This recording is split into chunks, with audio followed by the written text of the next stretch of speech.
신약 성경 요한복음 20장 1절에서 10절까지의 말씀입니다. 다 같이 읽도록 하겠습니다. 안식 후 첫날 일찍이 아직 어두울 때에 막달라 마리아가 무덤에 와서 돌이 무덤에서 옮겨진 것을 보고 시몬 베드로와 예수께서 사랑하시던 그 다른 제자에게 달려가서 말하되 사람들이 주님을 무덤에서 가져다가 어디 두었는지 우리가 알지 못하겠다 하니 베드로와 그 다른 제자가 나가서 무덤으로 갈새 둘이 같이 다름질하더니 그 다른 제자가 베드로보다 더 빨리 달려가서 먼저 무덤에 이르러 구부려 세마포 놓인 것을 보았으나 들어가지는 아니하였더니 시몬 베드로는 따라와서 무덤에 들어가 보니 세마포가 놓였고 또 머리를 샀던 수건은 세마포와 함께 놓이지 않고 딴 곳에 샀던 대로 놓여 있더라. 그때야 무덤에 먼저 갔던 그 다른 제자도 들어가 보고 믿더라. 그들은 성경에 그가 죽은 자 가운데서 다시 살아나야 하리라 하신 말씀을 아직 알지 못하더라. 이에 두 제자가 자기들의 집으로 돌아가니라. 아멘. 지난 한 6개월 정도 시편 119편의 말씀을 나누었습니다. 아직 다 마치지는 못했습니다만은 어쨌든 계속해서 시편의 말씀을 나누었는데 원래 이제 4월 첫 번째 주일이 부활주일이기 때문에 부활절을 또 앞에 두고 또 사순절 기간이고 해서 신약으로 조금 넘어와서 사복음서 가운데에 물론 종합할 겁니다. 마태, 마가, 누가, 요한복음에 나타나는 부활에 관련된 그런 많은 이야기들을 같이 살펴보겠습니다만은 핵심적인 내용들은 요한복음 20장과 21장을 중심으로 해서 몇 시간에 걸쳐서 계속해서 큰 주제는 부활입니다. 부활. 이 부활에 대해서 우리가 다시 좀 생각을 좀 믿음을 다지고 다음에 시편 119편으로 돌아가도록 그렇게 하겠습니다. 그렇게 되면은 전반기는 다 지나가지 않을까 그런 생각을 합니다. 그래서 지난 주일날 말씀을 드렸던 것처럼 이제 오늘은 이제 부활에 대한 이 어마무시한 그러나 여러분 만약에 우리 기독교에서 부활이 이게 좀 납득할 수가 없다. 내가 아무리 믿으려고 해도 믿을 수가 없다. 안 믿긴다. 이거 좀 빼고 기독교 하면 안 되나? 부활 없는 기독교 가능합니까? 예? 가능해요, 안 해요? 예. 그 정확한 표현입니다만은 또 저는 사실은 그것 가지고도 부족하다. 그것 가지고도 부족하다. 사실은 기독교가 가지고 있는 수많은 중요한 교리들이 있지 않습니까? 그 핵심 교리들이 있는데 부활도 그 가운데 하나 정도가 아니라 부활은 기독교의 그야말로 중심이라고 봅니다. 중심. 핵심이라고 봐야 됩니다. 인간이 하나님으로부터 지원받고 난 다음에 인간의 크대한 그런 구속사적인 역사를 통하여 볼 때에 인간의 타락, 그죠? 타락. 우리 인간은 타락할 수밖에 없었다는 거죠. 창조, 타락, 그 다음에 나타나는 것은 구속. 이 세 가지가 구속사의 핵심되는 단어죠. 그런데 그 마지막에 완성인 그 구속 또는 구원에는 필연코 그것을 완성시킨 것은 부활이죠. 그래서 사도 바울이나 또는 베드로가 사도행전이나 또는 서신서에서 그야말로 기독교의 핵심되는 진리를 강조해야 할 때에 반드시 등장하는 단어는 예수 그리스도의 뭐라고요? 예수 그리스도의 죽으심과 뭐라고? 부활을. 그래. 예수 그리스도의 죽으심, 십자가의 죽으심은 또한 우리가 놓쳐서는 안 되는 거죠. 예수님께서 십자가상에서 돌아가실 때 내가 어떻게 했다고요? 다 이루었다라고 얘기하셨을 때에는 예수님 자신이 희생 제물이 되신 거죠. 희생 제물이 되셔서 우리의 모든 죄의 값을 지불하셨을 때에 하나님께서는 예수님이 다 이루셨다라고 하셨을 때 하나님의 반응은 무엇이었을까요? 하나님은 그것을 흡족히 여기시는 거예요. 부족한 것이 있는 것이 아니라 우리 주님의 그 다 이루심의 십자가의 사건을 흡족히 여기시는, 그리고 주님을 죽음의 근세 가운데에서 하나님의 능력 가운데에 부활시킨 거죠. 그래서 우리 기독교는 부활의 종교입니다. 부활은 역사상 가장 위대한 사건입니다. 전무후무한 사건이죠. 예수님 전에도 없었고, 사실 어떻게 보면은 나사로의 부활 이렇게 우리가 얘기를 합니다만은 나사로의 부활과 예수님의 부활은 같아요, 다릅니까? 다르죠. 예. 예수님의 부활, 그러니까 부활이라기보다는 나사로의 부활의 정확한 표현은 소생이 맞을 것 같아요. 소생, 살아났다는 거예요. 부활이라고 하는 것은 영광스러운 영으로, 영광스러운 몸으로, 그렇게 주님께서 부활의 첫 열매가 되신 거예요. 영광스러운 영으로. 그 당시의 문화는, 헬라 문화는 이 부활 사상이 있었어요. 근데 그 부활 사상은 영어로의 부활이에요. 육은 아니에요. 예수님은 아니다는 거죠. 영광스러운 몸으로, 영광스러운 영어로의 부활을 우리에게 나타내 보여주신 거예요. 그 부분은 이제 앞으로 몇 차례에 걸쳐서 제가 좀 더 자세하게 설명을 드리겠습니다. 예수님의 부활은 복음 약속의 초석이라고 보는 거죠. 모퉁이돌, 코너스톤. 예수님의 부활은 우리의 복음 역사의 초석입니다. 우리는 죽음에서 살려지고 부활한 형상으로 영원히 있을 천국에 들어가기 위하여 구원을 받는 것입니다. 구원의 목적이라고 하는 것은 부활한 백성이라고 말이죠. 그리스도께서 죽음을 정복하셨기 때문에, 또한 죄를 정복하셨기 때문에 우리는 살아나서 그분과 영원히 거할 겁니다. 이게 얼마나 중요한 거예요. 로마서 10장 9절에 보면은 그러므로 네가 만일 네 입으로 예수를 주로 시인하며 또 하나님께서 그를 죽은 자 가운데서 살리신 것을 내 마음에 믿으면 구원을 얻으리라. 구원은 부활과 뗄래야 뗄 수가 없다는 거예요. 예, 나는 구원받았는데 나는 부활을 안 믿는다. 이거는 엉터리라는 거죠. 진짜 구원 아니라는 거죠. 구원은 부활을 믿는 거예요. 그래서 고린도전서 15장에도 사도 바울은 이것이 너희가 듣고 받고 믿고 서 있는 부활의 진리라. 그러니까 우리의 모든 그 믿음의 든든한 초석은 부활이라는 거예요.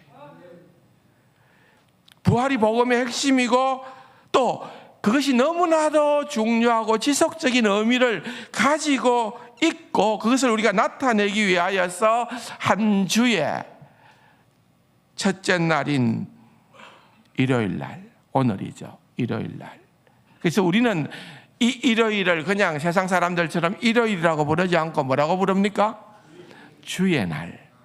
주의 날은 뭐의 약칭입니까? 주께서 부활하신 날, 그 말의 줄임말이거든요. 그래서 예수님의 제자들 또는 초대교회의 모든 성도들은 여러분 유대교인들처럼 안식일에 모인 것도 아니고 또 예수님이 십자가에 죽으신 금요일 날 모이는 것도 아니고 사흘째 되는 날 주께서 부활하신 안식 후 첫날 그날을 우리의 모임의 시간으로 정했다. 그래서 우리가 매주일은 주님의 부활을 기념하는 그러한 날이고 주님의 부활을 예배하는 그런 날이라는 것을 우리는 알아야 되는 것입니다. 여기에 몇 가지 흥미로운 사실이 있습니다. 이 부활의 사건을 현장에서 본 사람은 아무도 없습니다. 그렇죠? 누가 봤습니까? 아무도 못 봤습니다. 여러분 봤습니까? 우리는 물론 못 봤죠. 근데 이 말은 좀 더 깊이 들어가서 생각을 해보면은 우리가 부활이라는 것을 꼭 봐야 될 필요가 없다는 것을 말해주는 거예요. 우리가 꼭 봐야 믿겠다라고 하는 것은 수준 낮은 믿음이라는 거예요. 오히려 우리가 봐야 했던 사람은 죽었던 사람입니다. 부활하신 주님을 많은 사람들이 보았습니다. 정인들이죠. 목격자들이죠. 사실 우리도 엄밀한 의미에서는 정인들이에요. 왜? 우리 속에, 우리 안에 부활의 주님이 계시기 때문에. 그걸 우리가 믿음으로 받아들이기 때문에 우리도 정인이다. 그 말입니다. 그러나 여러분, 우리가 한 가지 알아야 되는 것은 이 부활에 대해서 성경이 아주 거치 구체적으로 어떻다는 것을 설명하지 않아요. 선포할 따름입니다. 여러분, 주님께서 꼭 부활만 그렇게 하신 거 아니에요. 하나님이 하시는 일을 보면은 다 그런 거예요. 창세기 1장에 보면은 정말 엄청난 기록이 나오죠. 완전한 무에서 모든 것이 다 창조되어지는 그 역사가 창세기 1장 한 장에 총망라되어 있습니다. 그런데 사실은 그것이 어떻게 해서 창조되었다라고 하는 것을 설명하지는 않아요. 하나님께서 말씀으로 천지를 창조하셨다는 거예요. 그와 같은 일이 일어났다는 것만을 알려주고 있는 거예요. 그러므로 그것을 사람들이, 과학자들이 창조를 연구하면은 이 창조는 합리적이고 관철 가능하고 실용적이고 과학적인 관점에서 해답을 얻을 수가 있을 것이다. 천만에요. 그 한계를 뛰어넘는 거예요. 하나님의 초능력적인 역사가 임하게 된 거예요. 부활도 마찬가지예요. 부활도 이것은 하나님께서 하시고자 했기 때문에 일어났던 일이에요. 그것이 구체적으로 어떻게 되어졌다고 성경은 말하지 않습니다. 어떻게 일어났는가가 중요한 게 아니라는 말이에요. 중요한 것은 그것이 일어났다는 거예요. 그것이 일어났다는 거예요. 그래서 우리는 성경을 통하여서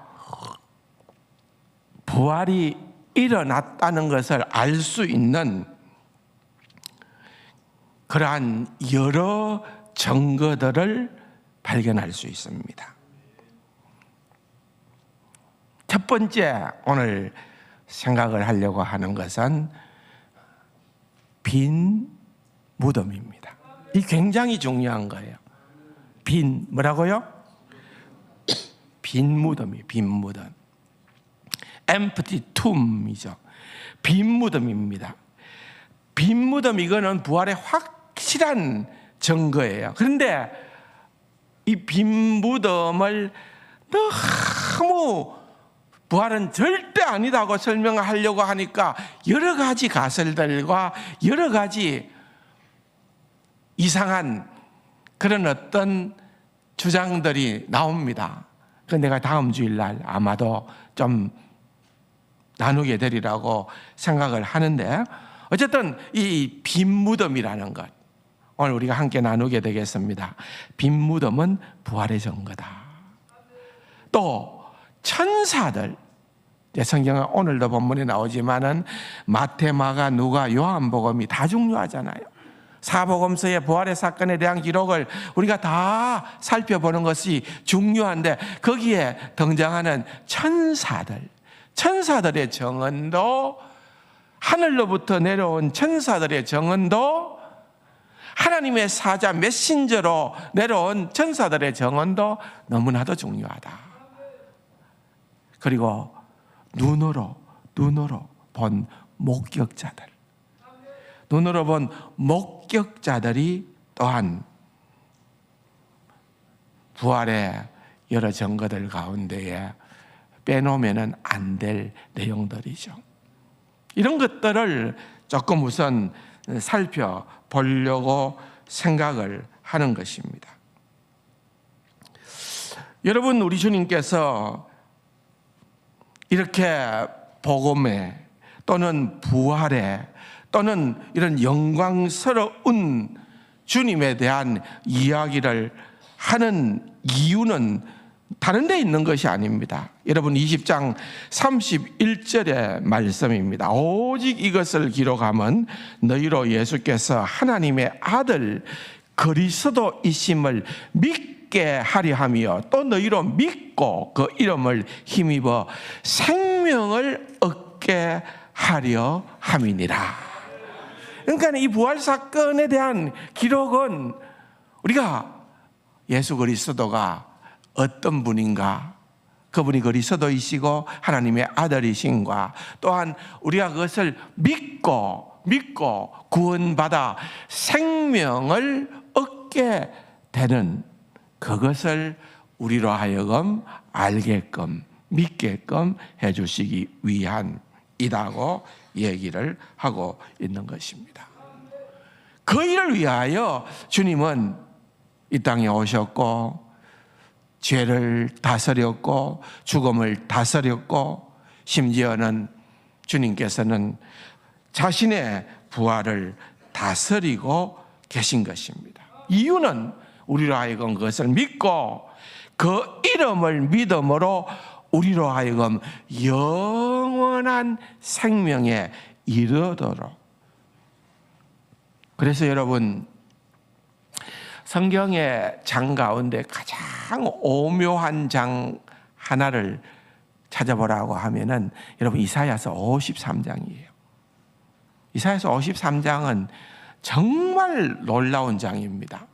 이사야서 53장은 제가 고난주간 특별 새벽 기간에 새벽 기도 때 준비해서 말씀을 전해주려고 지금 준비하고 있습니다.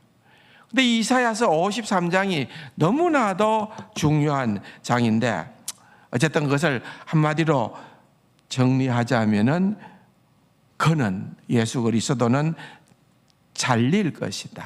컷오프 된다는 거죠. 잘릴 것이고, 그러나 그는 살려질 것이다. 그는 그의 자손을 보게 될 것이고 그분은 영원토록 영화로우시고 높임을 받으실 것이다.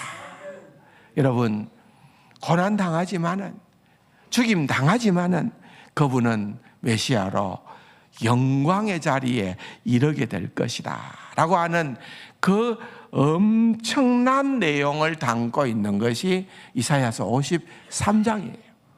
유대인들은 절대로 인정하지 않아요. 이사야서 53장은 메시아의 예언이라는 것을 그들은 인정하지 않아요. 메시아가 고난 당한다뇨, 도무지 용납이 안 되는 거예요.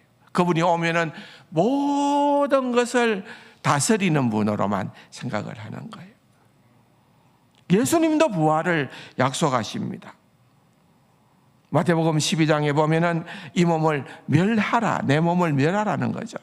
3일 후에 다시 살 것이다. 요나가 밤낮 사흘 동안 물속이 뱃속에 있었던 것처럼 인자는, 예수님 자신을 말하는 거죠, 인자도 밤낮 사흘 동안 땅속에 있을 것이다. 그래서 이 부활도 예수님이 계속 말씀을 하셨어요. 그런데 제자들은 깨닫지 못했습니다.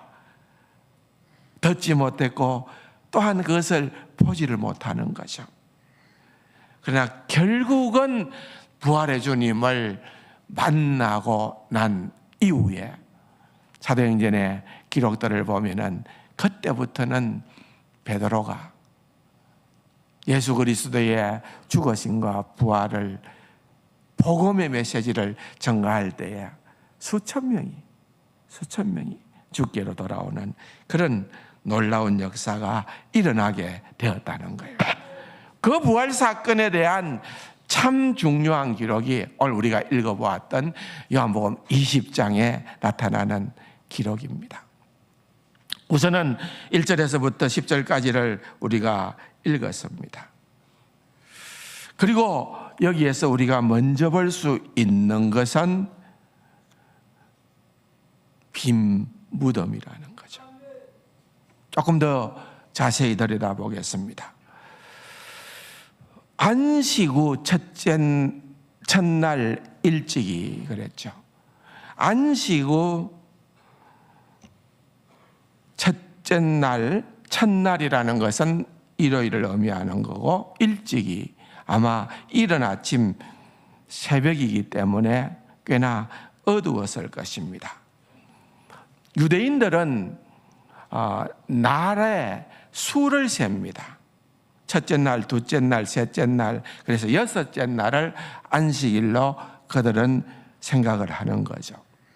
그래서 안식 후 첫째 날, 우리가 월화수목금토일 이런 식으로 우리는 표현을 하지만은 유대인들의 표현법은 우리와는 다르다는 거죠.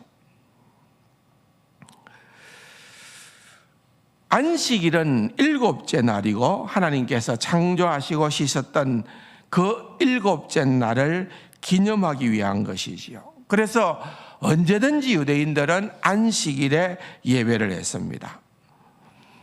근데 이때는 안식 후 첫날이었다는 거죠. 오늘이죠. 일요일에 해당되는 겁니다. 예수님은 십자가에 달려서 죽으시고 셋째 날 부활하실 것을 말씀을 하셨잖아요. 그러니까 우리로 말하면은 금요일 날 돌아가셨습니다. 해지기 전 몇 시간은 무덤에 계셨죠. 또 토요일 날은 온 하루를 24시간을 주님은 또한 무덤에 계셨죠. 또 여러분, 유대인들의 하루의 그 셈법은 우리와는 다르게 일몰에서 다음 일몰까지가 하루로 간주합니다. 그렇기 때문에 일요일 날 일몰하고 새벽까지니까 약 한 12시간 정도라고 보면 되겠지요.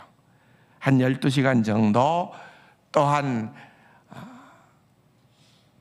지나고 나서 예수님께서 부활을 하셨다, 그렇게 볼 수가 있는데, 그 때를 마가는 매우 이른 시간 해돋는 때에라고 그렇게 묘사를 하고, 누가는 새벽이라고 이른 새벽이라고 얘기를 하고, 마태도 새벽이라고 얘기하고, 요한은 일찍이 아직 어두울 때에라고 그렇게 묘사를 합니다. 아마도 아직까지 동이 트고 밝아오기가 되기 직전, 그러나 이제 이동하면서 또 잠깐이면은 또 어둠이 물러서는 그런 때라고 볼 수가 있는 그 순간입니다. 그런데 여러분, 이 빈 무덤의 첫 번째 목격자가 성경은 누구라고 얘기합니까? 예, 막달라 마리아입니다. 막달라는 뭘 의미하는 거죠? 예, 동네 이름. 예, 막달라라는 마을의 출신의 마리아. 그 마리아가 어떤 마리아인지는 여러분들도 성경을 통하여 잘 알 겁니다.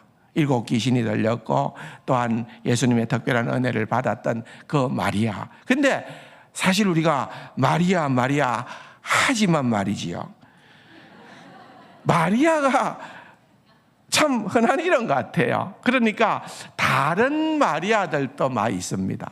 사복음서의 기록을 보면은 뭐라고 나옵니까? 야고보의 어머니 마리아와 야고보와 요셉의 어머니 마리아와 살로메와 또는 요한나와 또는 또 다른 여자들. 그러니까 제가 보니까 남자들은 좀 비겁장이 같고, 예, 여인들은 좀 마리아 하지만 말이지만 그래도 용감한 것 같아요. 그래서 이 마리아들이 아마 예수님의 무덤으로 간 것 같아요. 그 중에 제일 먼저 도착한 인물이 누구예요? 성경은 막달라 마리아라, 그렇게 얘기를 하고 있습니다. 근데 막달라 마리아든 다른 마리아든 여인들은 가면서 제일 걱정이 뭐였을 것 같아요? 이거 입구에 막아놓은 이 돌. 유대인들의 무덤을 우리가 잘 몰라서 그런데, 이건 돌이라는 것이 사실은 움직일 수 있도록 만들어진 돌이에요. 그래서 조금만 힘 있는 사람들이면은 돌을 움직이고 한 90cm 정도 되는 이런 어떤 입구가 된대요, 높이가. 그러면은 약간 기어서라도 들어가면은 안에는 공간이 생기고, 그렇게 해서 나름대로 시신을 처리하는 그런 것들이 익숙한 때였습니다. 나사로도 경우에 보면 돌이 옮겨진 것을 보고 이렇게 되잖아요. 옮겨 놓아라, 그렇게 얘기할 때에 그런 옮겨 놓는 것, 이런 거는 자연스러운 일이에요. 그러나 어쨌든 그 돌을 누가 옮겨될지 여인들은 하기가 어려워요. 남자들이 좀 동원돼야 되는데 비겁하게도 남자들은 안 왔으니까 어쨌든 걱정하면서 가보니까 어두컴컴한데 이미 돌이 옮겨져 있었어요. 돌이 옮겨져 있었으니까 요 1절과 2절의 행간에 뭐가 있을 것 같습니까? 막달라 마리아가 도착해서 돌이 옮겨진 것을 보고 어떻게 했을 것 같아요? 살짝 안을 들여다 봤을 거 아닙니까? 깜짝 놀래가지고 왜 이게 이런 일이 일어났을까 하고 분명히 봤겠지요. 왜 갔을까요? 이 여인들은 예수님이 부활하실 걸 알고 믿음으로 부활의 주님을 영접하러 갔을까요? 여기 부활의 주님을 만나기 전까지는요, 이들이 전부 다 부활을 인정하지 않았어요. 불신했습니다. 단지 방금 장로님이 얘기한 대로 좀 냄새도 없이 하고 좀 이 유대인들은 시신을 방부 처리를 하지 않았대요. 그 당시에는. 그래서 향품으로 주로 냄새도 다스리고 좀 이렇게 했다는데, 물론 그전에도 이미 앞에 예수님이 돌아가셨을 때에도 향품을 바르고 세마포로 두르고 다 했잖아요. 그럼에도 불구하고 예수님에 대한 사랑으로 예수님이 다시 사신다는 것을 조금이라도 기대하고 있었기 때문이 아니죠. 1도 아닙니다. 그냥 향품을 기름이라도 더 부어야 되겠다 생각을 하고 그들이 갔는데, 가보니까 돌이 옮겨져 버린 거예요. 살짝 보니까 귀신이 없는 거예요.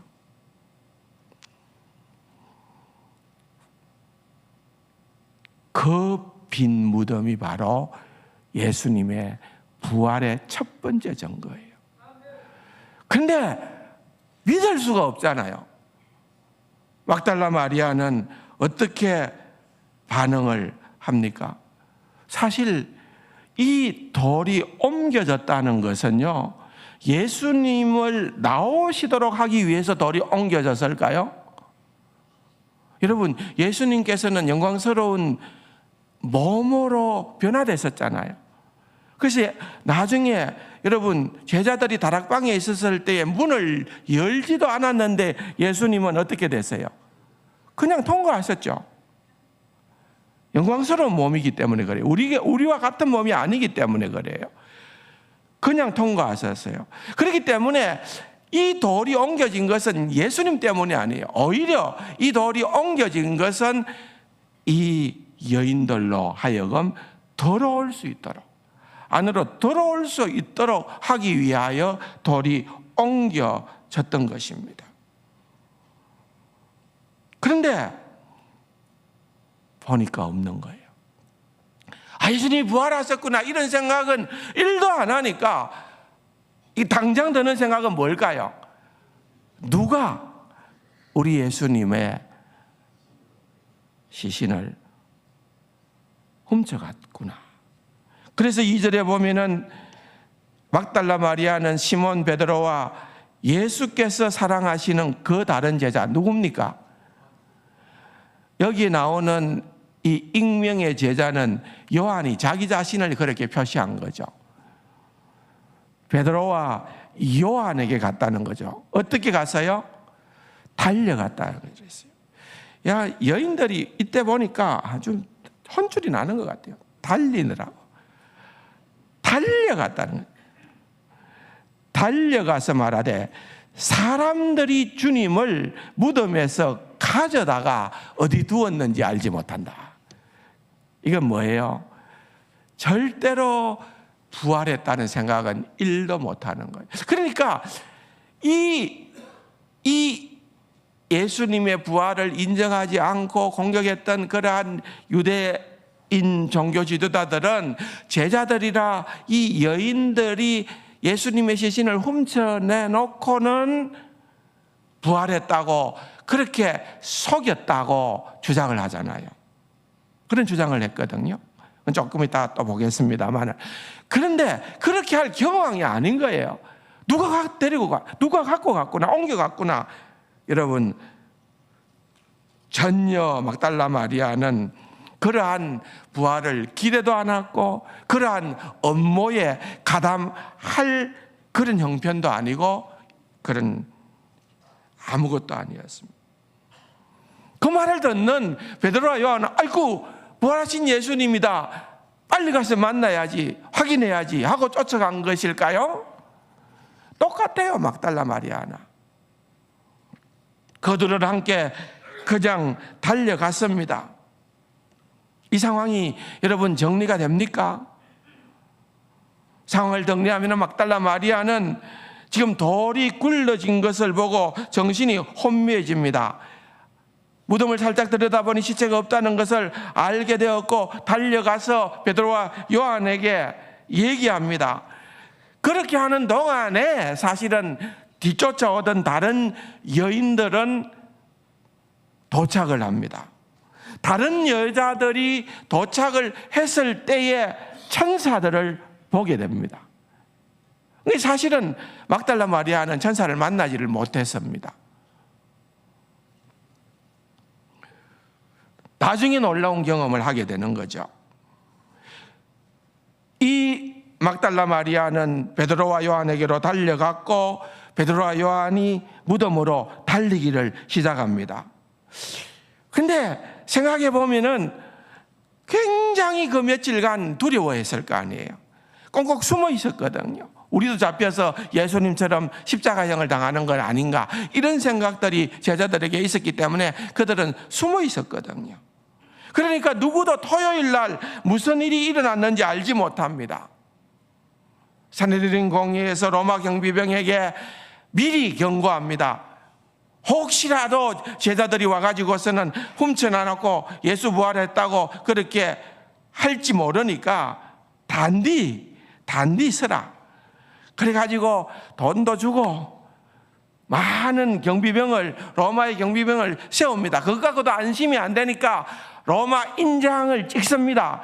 도장을 찍어 놓는 거예요. 돌이 움직이면은 인장이 파괴되면은 그로 인하여서 얼마든지 처벌을 할 수 있도록 하기 위해서 그렇게 해놓은 거예요.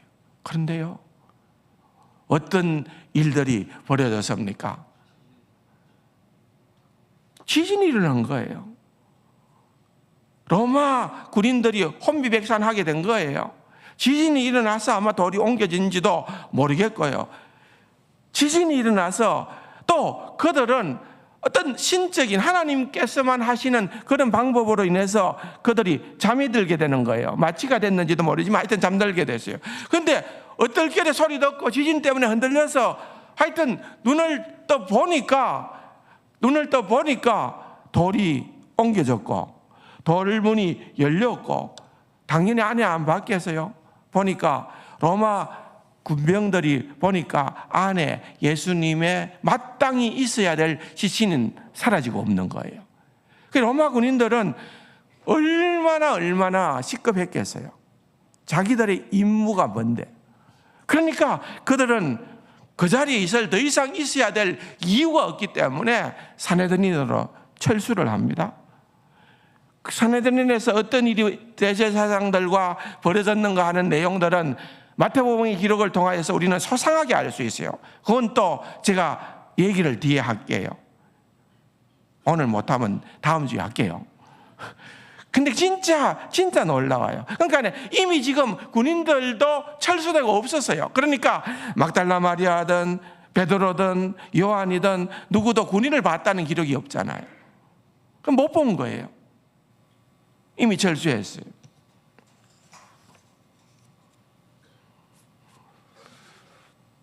그들은, 로마 군인들은 도대체 지진이 어디에서 일어났는지, 돌이 어떻게 굴러갔는지, 왜 시체가 없어졌는지 아무것도 모르는 그러한 형편 가운데에서 산헤드린으로 돌아가게 된 겁니다.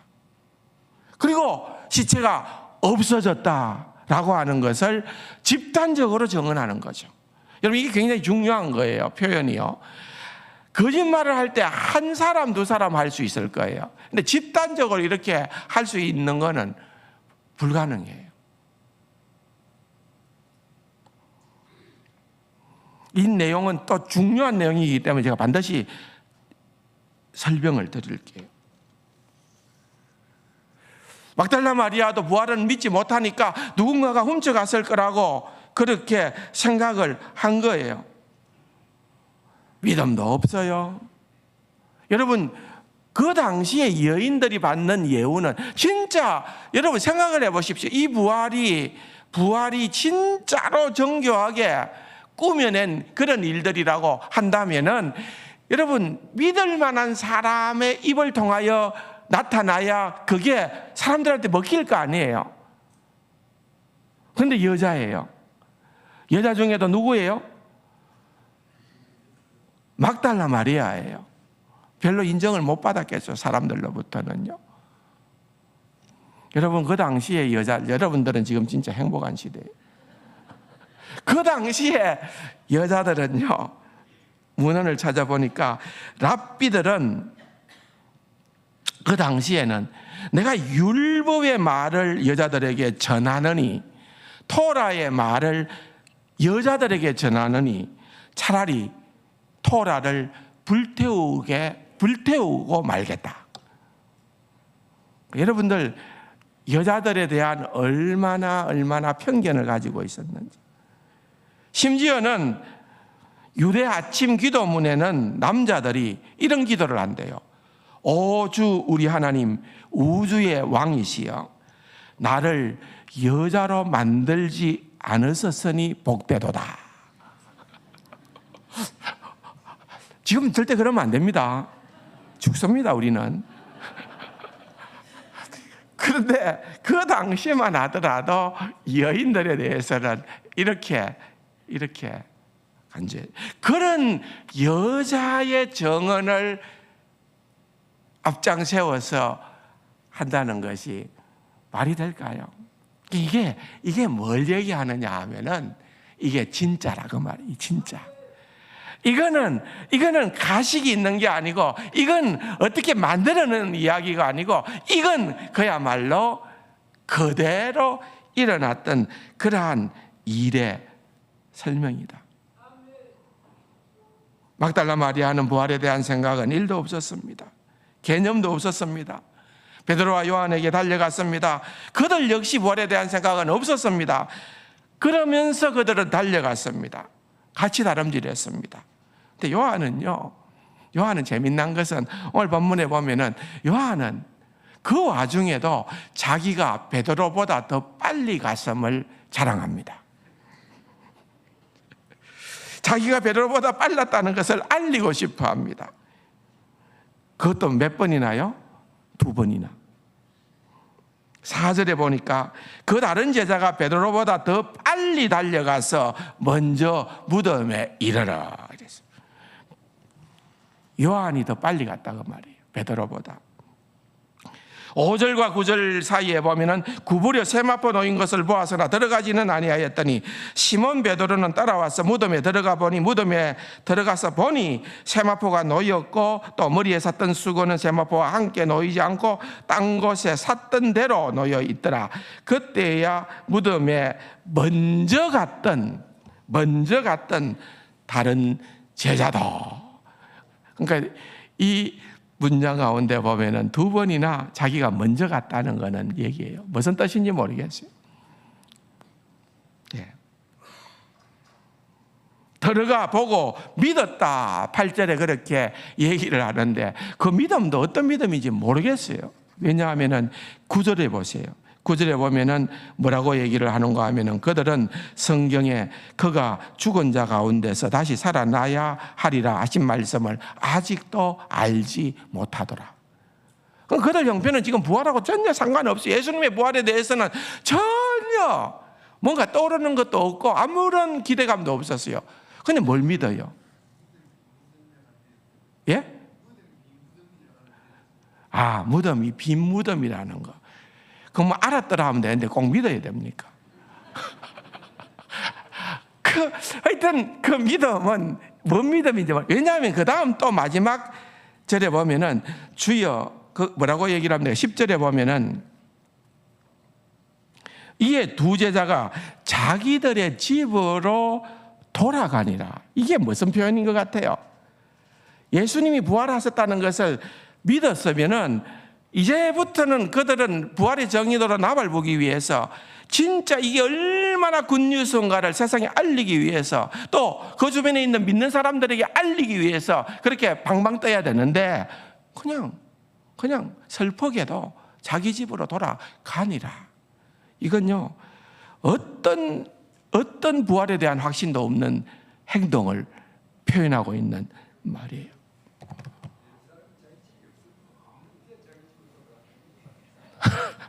자기 집이 없었다. 예. 그래도 거기에 거처가 있었겠죠. 사는 거처 그겁니다. 예. 그래서 이 말씀을 여러분들이 볼 때에 이 말씀은 아직까지 진행되는 것, 여러분들이 이제 이 내용들은 21장으로 넘어가서 보면은 그들이 주님을 만나면서 바뀌어지는 거예요. 그때서야 바뀌는 거예요. 그때서야 그 부분을 알게 될 겁니다. 아무튼 오늘 여러분들 제가 이렇게만 얘기해도 시간이 벌써 다 가버렸습니다. 반밖에 안 했는데 다 가버렸습니다. 빈 무덤의 증거가 있습니다. 자리를 떠난 병사들, 굴려진 돌, 사라진 시체, 또 다음 주일날 재밌게 이 부분을 봐야 되는데 제자리에 가지런히 개어진 세마포, 이 세마포 내용을 여러분들이 반드시 알아야 돼요. 이 사건은 되게 중요한 기록이에요. 그 세마포, 또 사내들인 공의회의 유대인 지도자들, 로마의 군병들, 어느 한 사람도 빈 무덤에 대해서는 부정하는 사람이 없습니다. 그 빈 무덤, 그들이 모두가 인정하는 그 빈 무덤이 뭘 얘기하고자 하는 걸까? 우리 주 예수 그리스도의 부활하심을 드러내는 첫 번째 증거라는 것을 우리에게 선언하고 있습니다. 연관된 여러 내용들이 진짜 재밌어요. 여러분들에게 말씀을 드리려면 시간이 많이 가는데 어쨌든 또 한번 해보겠습니다. 아니면 이거 가지고 뭐 연말까지 가죠 뭐. 이 부활의 사건 가지고 계속 가보는 거죠 뭐. 근데 어쨌든 이 중요한 내용들이 우리에게는 너무나도 귀한 내용이기에 여러분들 오늘은 이렇게만 같이 좀 이런 걸 보통 뭐라고 얘기합니까? 맛보기라 그럽니다. 맛보기 정도만 하시고 대신에 제가 이 중요한 주제를 다루는데 역시 또 책을 하나 추천해 드리겠습니다. 폴 비슬리 머레이라고 하는 분이 부활이라고 하는 이 책을 썼는데 IVP에서 출판되었습니다. 이 책이 제가 읽은 부활에 대한 내용 중에 가장 복된 책 같아요. 현재까지 나와 있는 책 중에는 최고의 책 같은데 이건 추천해서 드리지는 않습니다. 여러분들이 각자 알아서 좀 구매를 하실 수 있으면 좋겠다 생각하는 좋은 책 하나 추천드리겠습니다. 그래서 보시고 이 부활에 대한 내용을 우리가 진짜 그냥 막무가내로 믿는 것도 믿으면 됩니다만은 성경이 이렇게 말하고 있는 것이 과연 부활의 어떤 부분 때문에 이렇게 얘기하고 있는가 하는 것을 우리가 깨달아 알게 될 때에 더 확실한 부활이 우리에게 자리매김을 하게 될 것이다. 그런 기대감을 가지고 나눔의 시간들을 가져보기를 소망합니다. 좋으신 아버지 하나님 감사합니다. 이 부활은 우리의 최고의 소망이요 또한 기독교의 가장 중심임을 믿습니다. 주님의 부활을 말씀을 통하여 깊이 깨닫게 하시고 또한 이 주님의 부활이 동일한 우리의 부활됨을 다시 한 번 더 깊이 감격하는 귀하고 복된 우리 세간 가족들 다 되게 하여 주옵소서. 존귀하신 예수님의 이름으로 감사기도 드립니다. 아멘. 다 함께 일어나서서 162장 찬송 우리 함께 하시겠습니다.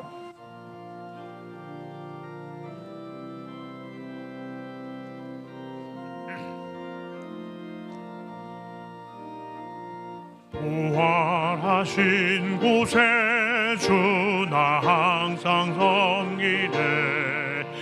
온 세상 조롱해도 주 정령 사셨네.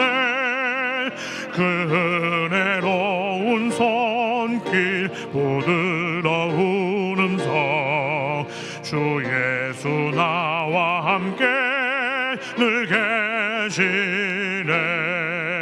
예수